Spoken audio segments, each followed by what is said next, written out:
I wrote the first book about global warming, came out 22 years ago. The truth is we knew everything that we really needed to know about climate change back then, and if we'd been smart, we probably would have started doing something about it, because if we had, we'd be in a better position with more choices than we have right now. The essential facts are easy. When you burn coal and gas and oil, you put carbon dioxide into the atmosphere. The molecular structure of CO2 traps heat that would otherwise radiate back out to space.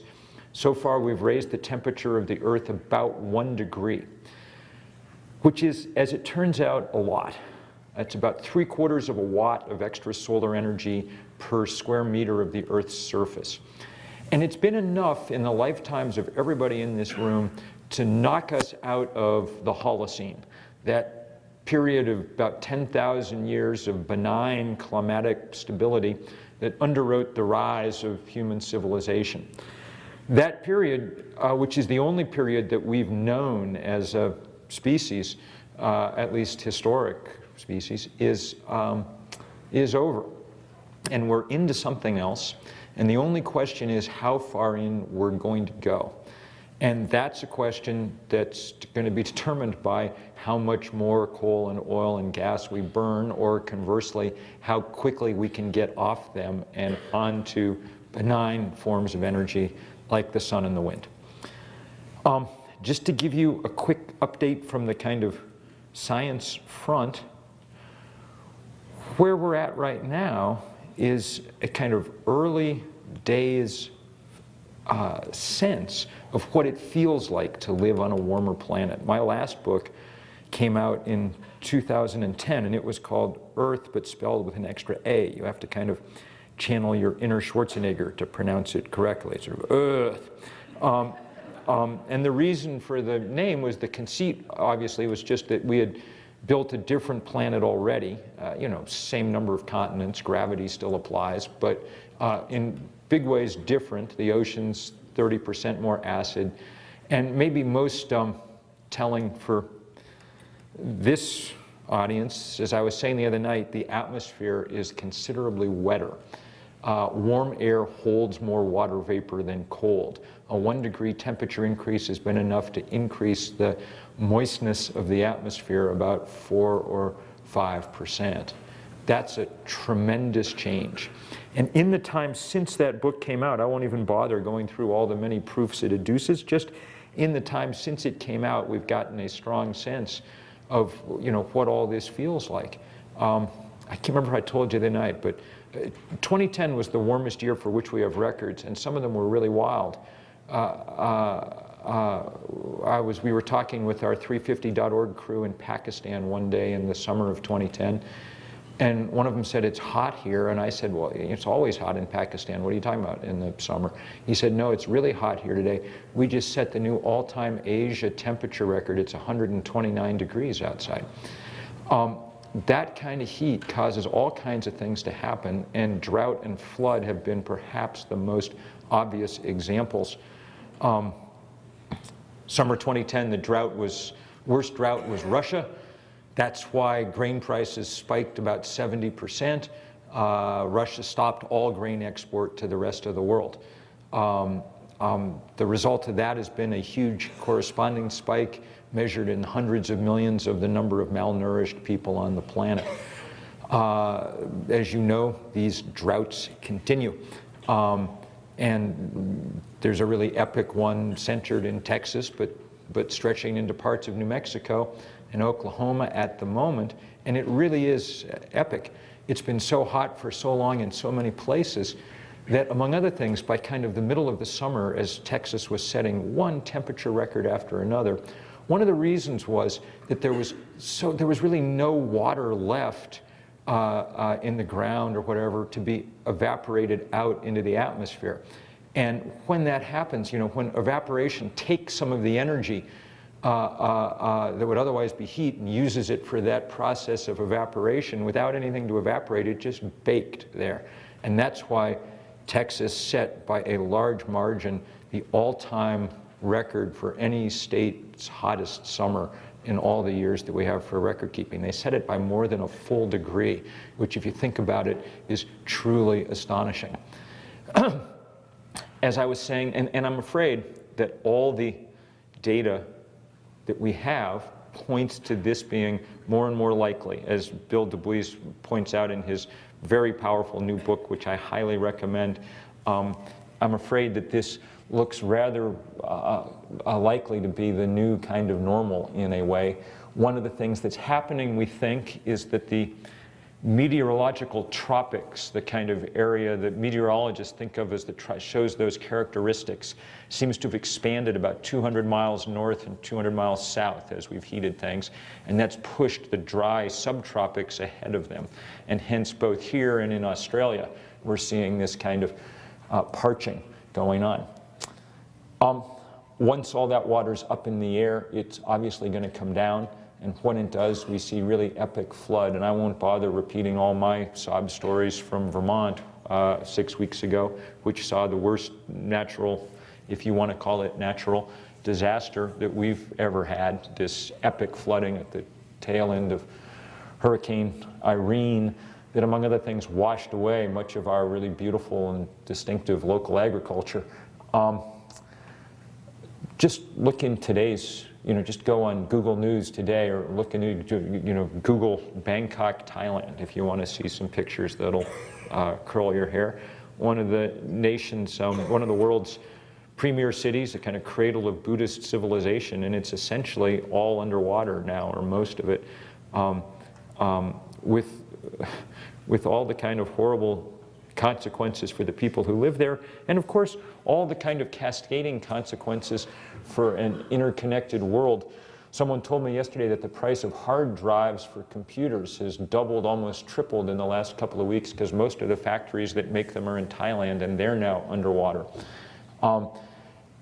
In any event, this is precisely, and obviously not just Thailand. Last week it was Central America, the worst set of floods that they've ever experienced. The president of El Salvador said it was the worst natural disaster in his country's history, more than 500 people dead, bridges and roads washed away that'll take decades to rebuild.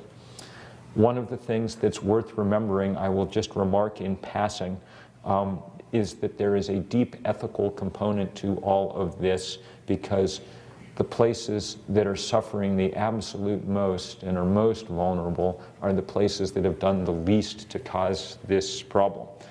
That may just be the Methodist Sunday school teacher in me that feels the need to say that, but I do feel the need to say it. I think it's a really important thing to bear in mind when we live in the country that has piled by far the most global warming gases into the atmosphere over time. The more useful question is, what are we going to do about any of this? And that's really where I want to concentrate just for a minute, just to try to be a little more hopeful. Look, the scientists have done their job. There are a tiny scattering of scientific skeptics, but most of them are not publishing in the peer-reviewed literature. This is one of these questions that scientists are clear about. As Bill pointed out the other night, every National Academy of Science on the planet has come out with strong statements. And if you don't trust scientists for some reason, just ask the people in our economy who we expect to evaluate risk. The insurance industry has been strong and outspoken. Our biggest insurance company, Munich Re, said in their final report last December that there is no other explanation for the wild spike over recent years in disaster around the world than the rapid onset of climate change. So the scientists have done their job, and the engineers have largely done their job. We know a lot of the stuff that we need to do in order to make this conversion, or at least begin it in powerful ways, off fossil fuel. Okay? And you can see examples all over the world. You go to a place like China, where a quarter of the population now gets their hot water, their domestic hot water, from solar thermal panels on the roof. It is a big industry. I think I said this the other night. It's also a very ironic one. I was at the headquarters of the biggest of these solar thermal companies, Hemin Solar, spent a wonderful day with its engineer CEO, a guy named Huang Ming. very rich man now. At the end of the day, he took me into his private museum adjoining his office and pointed out the thing that had pride of place there. It was an old, rusty solar thermal panel, one that Jimmy Carter had installed on the White House in 1979, and that Ronald Reagan had torn off the White House in 1985. Okay? The problem is not technology. That's not why only 1% of Americans get their domestic hot water off the roof. The problem is political will to get something done. As well as these scientific and engineering methods have worked, that is how badly the political method has failed.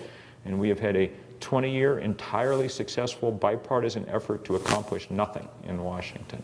Okay? And it continues apace.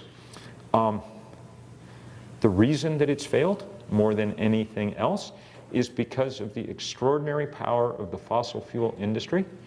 And that power is, is rooted not in any superior understanding of the facts. It's rooted entirely in its access to money. This is the most profitable industry that human beings have ever engaged in. Exxon made more money last year than any company in the history of money. They have used that money to drown out the voices of scientists and economists and policy people and prevent action from taking place.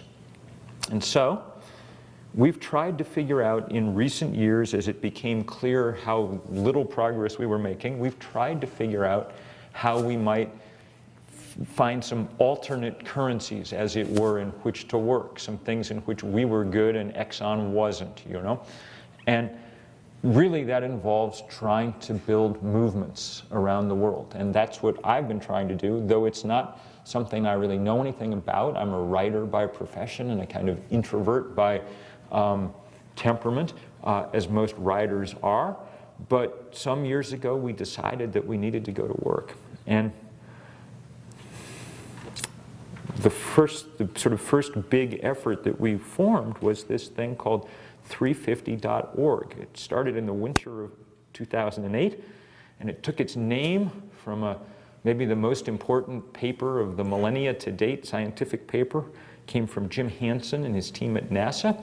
They said, we now know enough about carbon in the atmosphere to say how much is too much. They said any value for carbon in the atmosphere greater than 350 parts per million is not compatible with the planet on which civilization developed and to which life on Earth is adapted. Okay? Very strong language. Stronger still when you know that wherever you are today, you know, in any place in the world, the atmosphere is 393 parts per million CO2 and climbing about 2 parts per million per year. So already way too high, okay, and headed in the wrong direction. So that was the horrifying part about that paper. The part that was kind of useful to us was the sudden glimpse in a way that we might overcome the most difficult problem that you have if you even think about global organizing, which not many people do. The biggest problem that you have is that everyone around the world insists on speaking their own language. And this makes organizing hard, you know. It makes it hard even if you have all the money in the world. You know, Coca-Cola, which has a lot of the money, some of you are old enough like me to remember when their ad campaign was Coke adds life, okay? They had to abandon that campaign because it turned out that all over creation they were putting up billboards in various languages, many of which said, Coke brings your ancestors back from the dead, okay? So words are tricky, that was not an effective sales pitch for whatever reason. Words are tricky. It was useful, therefore, though you wouldn't normally use a wonky scientific data point as a rallying cry, to have this number, this set of Arabic numerals, because they do cross linguistic boundaries. They mean the same thing everywhere.